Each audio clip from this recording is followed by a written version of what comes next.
que segundo Deus é criado em verdade, justiça e santidade. Então, ele diz aqui no verso 25, por isso deixai a mentira e falai a verdade uns com o seu próximo, com o seu próximo, porque somos membros uns dos outros.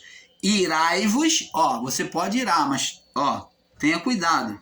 E não pequeis, não prossiga na sua ira, né? Não saia saindo da vossa boca aquilo que é produzido pela ira. Não se ponha o sol sobre a vossa ira, não deixa brilhar, não deixa a prosseguir, aparecer. Não deis lugar ao diabo. O que é diabo aqui? Manifestação do ser espiritual ou atuação do ser espiritual pela mente humana ou pela carne humana. Não dê lugar à carne. Aquele que furtava, verso 28, não furte mais. Então quer dizer, os ensinadores em graça que estão por aí estão dizendo que não tem mais pecado, e aquele que está furtando, quer dizer que ele pode furtar, que não tem pecado, que agrada a Deus? Aqui Paulo está dizendo não. Aquele que furtava, não furte mais. Antes trabalhe, fazendo com as mãos o que é bom, para que tenha o que repartir com o que tiver necessidade. Não saia da vossa boca nenhuma palavra torpe, né? Que é palavrão, ofensa ou maldição contra alguém. Mas só o que for boa para promover edificação, para que dê graça aos que ouvem. Não entristeçais o Espírito de Deus, que vive dentro de nós. Não entristeçais o Espírito de Deus, nos quais estáis selado para o dia da redenção. Por quê? Eles ainda iriam morrer na vida do corpo. Então, o Espírito Santo, que era a identificação, o selo de Deus neles, é que iria fazer essa separação para levar, conduzir essas almas para Deus, esses espíritos para Deus. Toda a amargura e ira e cólera, gritaria, blasfêmia, toda malícia sejam tiradas de vós. E existem irmãos que são escandalosos, gritante e se ira à toa, se encoleriza à toa, falam mal, blasfêmia contra o irmão, né? É malicioso, né? Ele é malicioso. Sejam tirados de vós. Antes sede uns para com os outros benignos, misericordiosos, perdoando uns aos outros, como também Deus vos perdoou em Cristo. Você está vendo, abençoados? Então, amados, nós estamos na parte 8, pulamos aí para a parte 8, vamos prosseguir aqui. Então, vimos aí, né? Ora, se o pecado foi retirado literalmente na cruz, não existe mais pecado, né? Se não existe mais pecado, por que os discípulos teriam que perseverar na comunhão e oração, né? Por que eles teriam que perseverar? Porque os discípulos oravam e jejuavam, já que estavam salvos, né? Então vamos ver agora, no livro de Marcos, capítulo 14, Jesus mandando eles orar. Marcos 14, no verso 38. Marcos 14, 38. Olha o que Jesus diz aqui, Olha o que Jesus estava fazendo, Por que Jesus estava orando, Vamos ler do verso 32, Marcos 14, 32, até o 34. E foram a um lugar chamado Getsêmani, e disse aos discípulos, assentai-vos aqui enquanto eu oro. Então fica aqui assentado enquanto eu oro. Jesus dando exemplo para eles, né? Jesus foi fazer oração com o Pai, foi se fortalecer seu espírito. Jesus orava e jejuava. E tomou consigo a Pedro, Tiago e João, esses três. E começou, né, os discípulos ele deixou lá. E tomou consigo na oração e levou somente Pedro, Tiago e João. E a tiro de uma pedra, ele se distanciou deles e foi orar à parte, né? E diz assim, e começou... E tomou consigo a Pedro, Tiago e João, e começou a ter pavor e a angustiar-se. Jesus começou a sentir o sofrimento que ele teria na sua crucificação, a partir dali. Então ele já sentiu já. E disse-lhe: a minha alma está profundamente triste, angustiada até a morte. Ficai aqui e vigiai. Ficai em oração. Vigiar está em oração, está atento. Essa vigilância está em oração. E indo um pouco mais adiante, prostrou-se em terra e orou, para que, se fosse possível, passasse dele aquela hora. Você está vendo? Ele disse, Abba, Pai, todas as coisas te são possíveis. Afasta de mim este cálice. Ele disse, impeça que eu venha beber, que eu venha passar por essa crucificação, por essa humilhação, por esse maltrato. Não seja, porém, aí ele falou, não seja, porém, o que eu quero, mas que tu queres. Então ele falou com o pai, pai, se possível, se tiver uma maneira de eu não ter que passar por isso, aparta de mim este cálice. Mas contudo, pai, eu quero satisfazer a tua vontade. A minha vontade na carne, eu estou sentindo que eu vou sofrer, eu não queria passar por isso. A minha carne não quer passar por isso. Então vê que está uma luta da carne contra o espírito dele aqui. Não foi fácil. Então, mas ele falou, mas contudo, eu quero satisfazer a tua vontade. Então você está vendo aqui uma luta, um confronto da carne contra o espírito e do espírito contra a carne. Agora vemos também no livro de 1 Tessalonicenses. 1 Tessalonicenses, vamos lá para 1 Tessalônia. 1 Tessalônia, no capítulo 5, verso 17, diz assim, olha o que Paulo disse, orai sem cessar, em tudo dai graça, porque é a vontade de Deus em Cristo Jesus para conosco.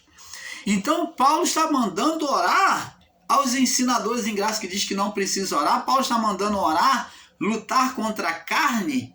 Paulo está mandando lutar contra a carne? Está. Se o pecado foi retirado, por que Paulo foi retirado da criação? Aqui Jesus já havia cumprido a cruz. Então já retirou o pecado de condenação que eles ensinam de forma literal, que tirou todo o pecado, que não tem mais pecado. Então eles não precisavam mais orar. E Paulo está falando, orai, não pare de orar, orai sem cessar. Em tudo dai graça, porque esta é a vontade de Deus em Cristo Jesus para conosco. Não extinguais, não apagueis o espírito dentro do homem. A obra do Espírito foi realizada, a salvação já foi dada, mas ela só será manifesta, o Espírito só vai brilhar na vida daquele que não é carnal. Então ele está dizendo, não apagueis o Espírito, não desprezeis os ensinos, as profecias, examinai tudo, não despreza todo ensinamento que vier a você, examina ele, busca tirar o que é bom do que é passado para você, não considera tudo maldição, não diz que tudo que o sistema religioso está ensinando é maldição da lei, que não presta, que é lixo, que é feitiçaria. Não ensina desta forma, não recebe dessa forma não. Mas Paulo está dizendo, examinai tudo, tenha humildade em ouvir, todo ensino. Agora ele diz, tenha humildade em ouvir tudo, examinai tudo, tenha humildade em ouvir, em receber tudo. Retende, agora ele diz, pega para você, retenha, segura o que é bom, retenha o que é o bem e abstende-vos, lança fora, abstende de toda aparência do mal. Tudo aquilo que você acha que é mal, você lança fora. Mas você não considera tudo mal, não.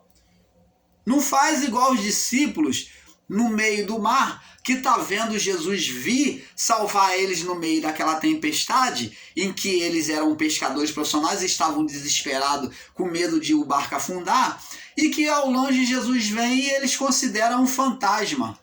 Não considera tudo maldição, não.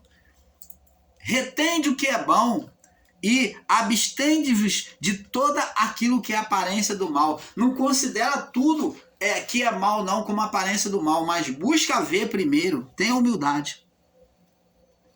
E o mesmo Deus de paz vos santifique em tudo, vos santificar.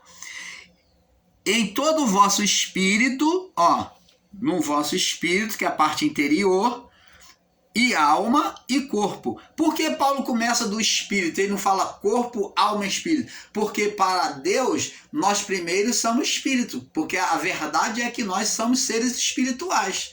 Então, diz, em todo o vosso espírito, aos que ensinam que o homem somente vive sob a dicotomia, só tem alma e corpo e alma, estão equivocados. Porque o Paulo está dizendo que Deus vos santifique o interior, o homem interior, o espírito, né, que é a parte divina, a essência divina, alma e corpo, sejam plenamente conservados e irrepreensíveis. Tanto o espírito, a alma e o corpo sejam plenamente conservados e irrepreensíveis para a vinda do Senhor Jesus Cristo. Fiel é o que vos chama, o qual também o fará. Então, vê aqui, amados, que bênção que Paulo ensina a nós. Vamos agora para Mateus. Vamos ver mais uma palavra de Jesus. Mateus capítulo 9. Mateus 9, no verso 13. Mateus 9, verso 13. O irmão Paulo não está de brincadeira para ficar pregando engano aí, para ter ibope ou audiência ou inscrição, não. Não estou preocupado com inscrição, não estou preocupado com visualização. Eu estou preocupado em trazer o entendimento àqueles que querem buscar o entendimento perfeito. Não estou preocupado com a monetização, eu não peço Pix, não peço inscrição, não peço nada disso no meu canal. Tá? Canal Luz da Graça vem apenas compartilhar. De graça recebei, de graça dai. Nós temos dado de graça, sem a menor intenção de receber nada. Agora, se diante disso houver um crescimento no canal e for uma consequência do ensino por parte de Deus, então nós vamos aceitar. É claro que nós não vamos jogar fora, mas não estarei jamais mendigando inscrição sua, pedindo para inscrição, ou pedindo monetização sua, ou pedindo para você Pix. Não, isso é vergonhoso. É vergonhoso em graça. Marcos 9, né? Mateus 9, 29. Mateus 9, 29.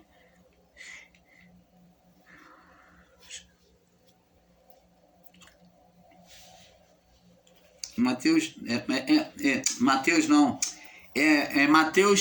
Mateus 6, me perdoe, vamos corrigir aí, Mateus 6, no verso 13,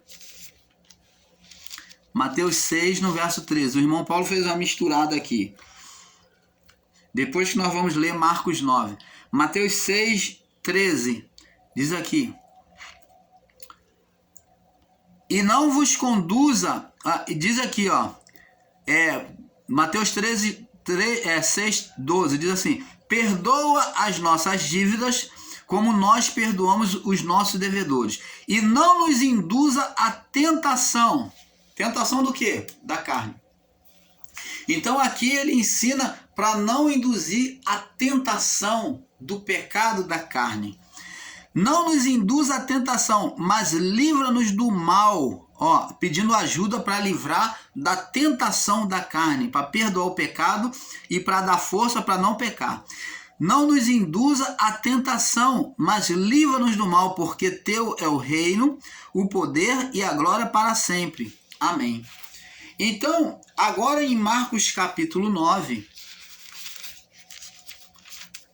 Marcos capítulo 9, no verso 29. Agora Marcos 9, 29. Deixa eu ver se está correto.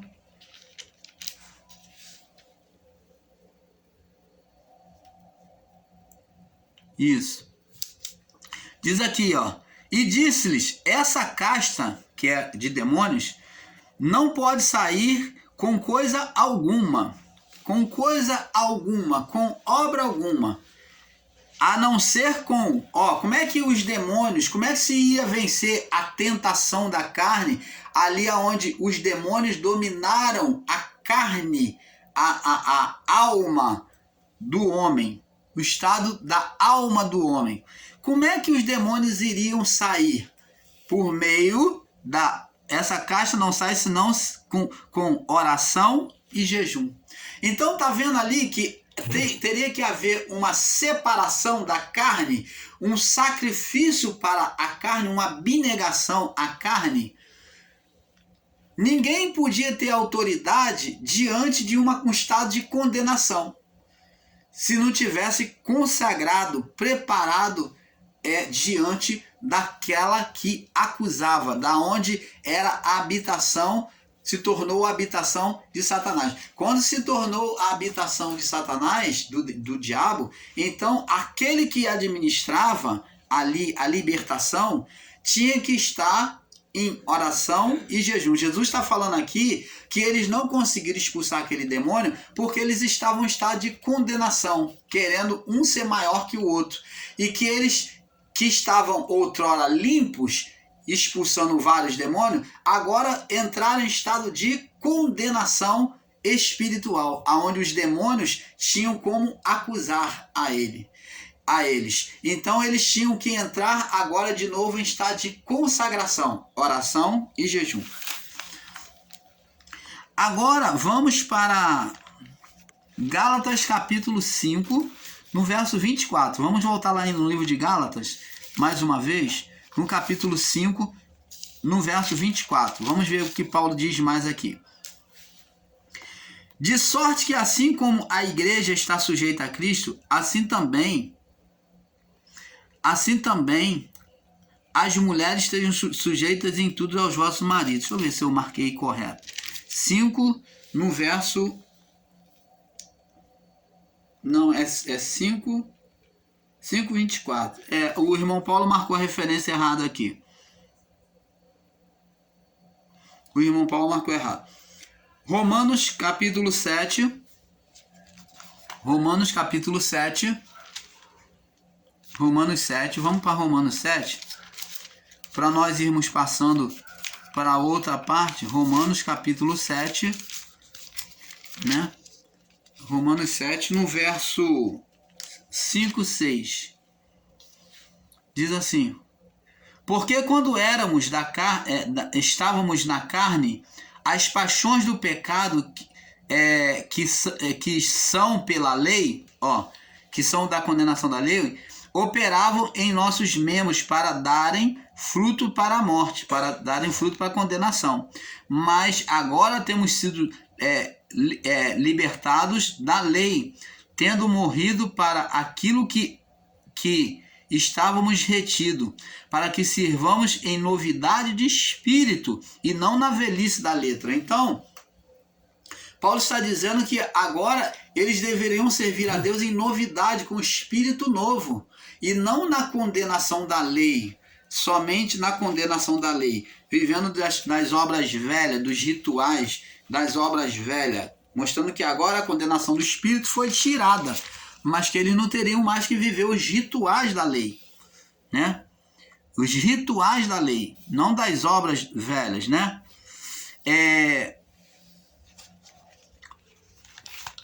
Agora, amados, o que temos que entender é que houve uma mudança do mundo físico, né, na escolha de Adão, né? O mundo, na escolha de Adão, que passou a ser o mundo do diabo, o mundo das trevas, para o mundo espiritual, onde o mundo físico, né? Onde no mundo físico as forças espirituais atuavam na mente, né? Atuavam de forma invisível na mente.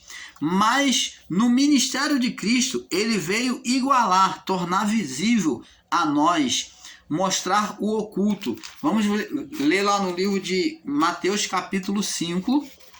Mateus capítulo 5,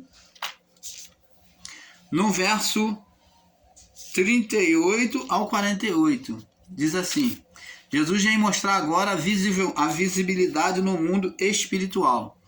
Diz assim, 38 ao 48. Ouviste que foi dito, olho por olho, dente por dente. É o que a lei dizia, a lei. Eu, porém, vos digo, na lei espiritual, não resistais ao mal, mas qualquer que te bater na face direita, oferece-lhe também a outra. E ao que quiser pleitear contigo, tira-lhe a túnica, larga-lhe... qualquer que quiser pleitear contigo e tirar-te a túnica, larga-lhe também a capa. E se qualquer te obrigar a andar 1 milha, vai com ele 2. Dá a quem te pedir e não te desvie daquele que quiser te tomar emprestado. Então está vendo aqui que as leis da graça, agora, ela vem mostrar visível que os inimigos do homem que estavam no passado, por trás dele existia uma vida espiritual, um inimigo espiritual. Então, agora está dizendo, Jesus está mostrando com nitidez. Ele diz aqui, ó, verso 43. Ouviste o que foi dito, a lei dizia, amarás o teu próximo e odiarás o teu inimigo. Você podia odiar o seu inimigo no passado. Mas agora, no mundo espiritual, no ministério de Cristo, do Espírito, diz assim, eu, porém, vos digo, amai os vossos inimigos, porque agora ele está mostrando a nitidez do que acontecia. E bendizei aos que vos maldizem, fazei bem aos que vos odeiam, orai pelos que vos maltratam e vos perseguem, para que sejais filhos do vosso Pai que está no céu. Porque faz que o sol se levante sobre os maus e os bons, e a chuva dê sobre os justos e os injustos. Se amardes os que vos amam, que galardão tendes? Não faz os publicanos também o mesmo? Se saudardes unicamente os vossos irmãos, que fazeis demais? Não faz os publicanos também assim? Sede vós perfeito, como é perfeito o vosso Pai que está nos céus. Você está vendo? Então agora ele vem mostrar que os inimigos do homem são espirituais e não a carne. Não há mais luta contra a carne. Carne, o homem, o próximo. Mas que a luta é contra a própria natureza carnal humana em nós e contra as forças espirituais que operam na carne. Então ele está dizendo que a oposição do homem agora não seriam mais os inimigos de fora, mas seria no próprio homem. Aí cumpre-se a palavra de Pedro que diz que o diabo anda em nosso derredor. Ó, na nossa natureza, ele opera na nossa natureza carnal. O diabo anda em nosso derredor, bramando como um leão, buscando a quem tragar. Então ele opera por meio dos desejos da carne do homem. Ele está em nosso derredor, que é a carne do homem. Ele busca operar na carne do homem. Então, é a manifestação dele na carne. Ele operou na carne de Jesus no deserto, por meio da mente, né? Fazendo Jesus ver e ouvir a voz dele. Então, Jesus ouviu a voz dele, Jesus viu, teve uma miragem, né? Viu como se fosse real. Jesus teve uma visão, né, da cidade santa. Jesus se viu no pináculo do templo. Jesus viu todos os reinos do mundo. Então, isso tudo por meio da carne. Você está entendendo, abençoado? É andar em derredor. Agora, amados, todos nós enxergamos que existe um mundo espiritual diante de nós, né? Romanos capítulo 1, do verso 1 ao 4. Gálatas 5, 16, da luta da carne contra o espírito, espírito contra a carne. A condenação espiritual caiu sobre o mundo físico, né? A carne, né? O mundo que chamou a carne, que é a escolha, que foi a escolha de Adão. E foi retirada por meio da carne também, assim como o primeiro Adão, ele se entregou à carne. Então Cristo se fez a semelhança da carne para tirar o pecado da condenação da carne, do segundo Adão, ou último Adão, para o mundo espiritual. Então, agora vamos ver aqui,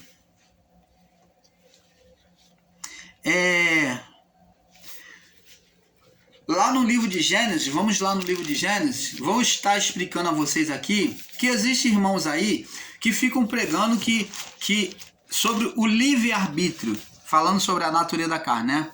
A serpente, quando enganou a mulher, que foi o pensamento que nasceu dentro da mulher, né? O pensamento de oposição, ela buscou distrair esse pensamento, né? Buscou distrair a mente da mulher com o falso livre-arbítrio. Vamos ver aqui Gênesis 3, né? Antes de saltar para o próximo vídeo, diz assim, Gênesis 3, verso 1. Ora, a serpente mais astuta que todos os animais do campo que o Senhor Deus tinha feito, disse à mulher. Está falando do atributo de Deus, que é a sagacidade que Deus colocou no homem, né? Diferente dos animais, sabedoria, a sagacidade. Ela é a serpente, né? Mais sagaz. E é assim que Deus disse a serpente, não comereis de toda a árvore do jardim, né? É assim que Deus disse, não comereis de toda a árvore do jardim. E disse a serpente, do fruto, e disse a mulher à serpente, do fruto das árvores do jardim comeremos, mas do fruto da árvore que está no meio do jardim, disse Deus, não comereis dele, nem tocareis, para que não morrais. Então vê-se aqui, amados, que a serpente, ela diz para a mulher assim, ela vem fazer um literalismo, vem trazer um literalismo de entendimento à mulher. Isso, a serpente é a própria mente, consciência da mulher. Então a mente ali está falando assim para a mulher no seu desejo carnal. Deus disse que de todas as árvores do jardim não podemos comer.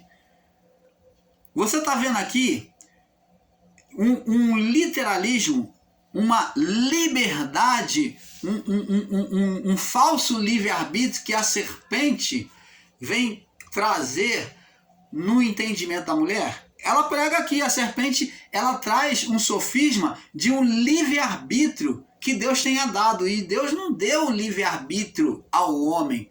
O homem não tem livre-arbítrio, mas a serpente, a primeira astúcia dela é ensinar o livre-arbítrio. Então, a vocês que ensinam o livre-arbítrio, cuidado com isso, que Deus deu livre-arbítrio ao homem. Isto foi uma semente da serpente que nasceu na mulher para poder conduzir ela ao erro, usando o literalismo e o livre-arbítrio, uma palavra de livre-arbítrio, dizendo que Deus deu livre-arbítrio, que de todas as árvores. Está literalizando, dando um livre-arbítrio. Então a serpente, ela pregou e trouxe à mulher o entendimento de um livre-arbítrio, a mente da mulher. A mente da mulher enganou ela, buscou enganar ela com um livre-arbítrio, e Deus não deu livre-arbítrio. Aí o espírito, a natureza interior da mulher vem corrigir que não houve esse livre-arbítrio. Aí disse a mulher à serpente, dos frutos da árvore do jardim podemos comer. Então, Deus, a livre escolha, o livre-arbítrio, né? O livre-arbítrio que a serpente colocou como livre-arbítrio não era livre-arbítrio, mas a mulher mostra que era, a natureza interior mostra que era liberdade de escolha.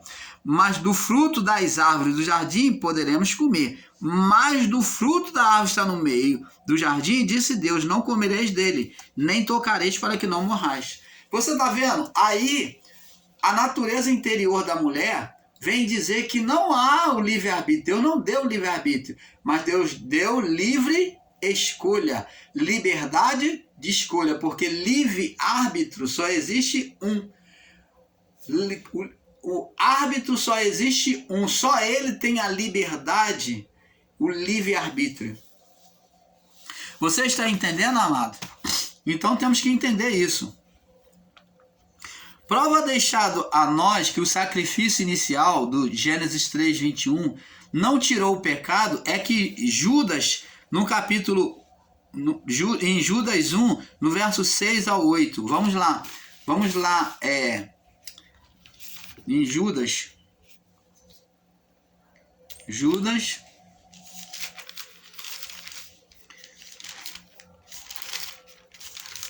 vamos ler o livro de Judas, do verso 6 ao 8, diz assim, Aos anjos que não guardaram o seu principado, mas deixaram a sua habitação, reservou na escuridão em prisões eternas até o juízo daquele grande dia.